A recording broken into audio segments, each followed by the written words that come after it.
विदेश मंत्रालय ने कांग्रेस नेता राहुल गांधी के उस बयान की आलोचना की जिसमें उन्होंने कथित तौर पर कहा था कि ऐसा लगता है कि अमेरिका के राष्ट्रपति जो बाइडेन की तरह ही प्रधानमंत्री नरेंद्र मोदी की भी याददाश्त कमजोर होने लगी है।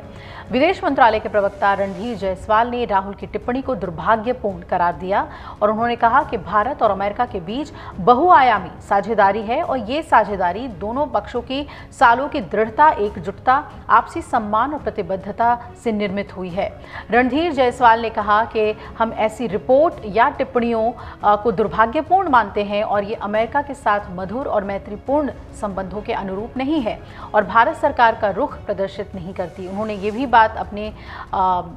वीकली मीडिया ब्रीफिंग में राहुल गांधी की टिप्पणियों पर पूछे गए एक सवाल के उत्तर में कही और महाराष्ट्र के अमरावती में 16 नवंबर को एक रैली में राहुल गांधी ने कथित तौर पर कहा था कि ऐसा लगता है कि अमेरिका के राष्ट्रपति जो बाइडेन की तरह प्रधानमंत्री नरेंद्र मोदी की भी याददाश्त कमजोर हो गई है।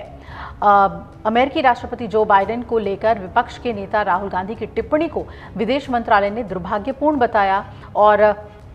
राहुल गांधी ने तब कहा था कि बाइडेन की तरह ही पीएम नरेंद्र मोदी को भी स्मृति लोप हो गया है। विदेश मंत्रालय के प्रवक्ता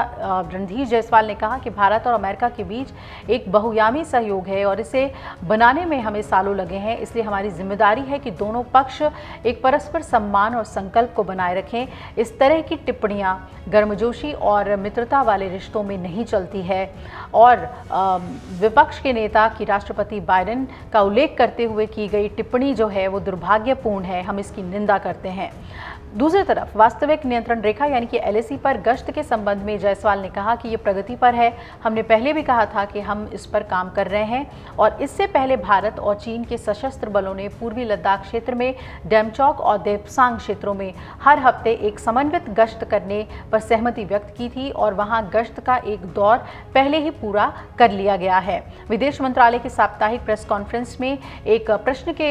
जवाब में प्रवक्ता ने यह भी बताया कि चीन के साथ हुए समझौते के मुताबिक वास्तविक नियंत्रण रेखा पर सैनिकों की गश्ती और स्थिति को सामान्य बनाने की जो कोशिशें हैं वो लगातार जारी हैं। वहीं आपको ये भी बता दें कि वायनाड में सांसद के रूप में हाल ही में शपथ लेने वाली कांग्रेस महासचिव प्रियंका गांधी वाड्रा आज अपने निर्वाचन क्षेत्र में राहुल गांधी के साथ मिलकर एक जनसभा को संबोधित करेंगी। ये सांसद के रूप में इस निर्वाचन क्षेत्र का उनका पहला दौरा होगा।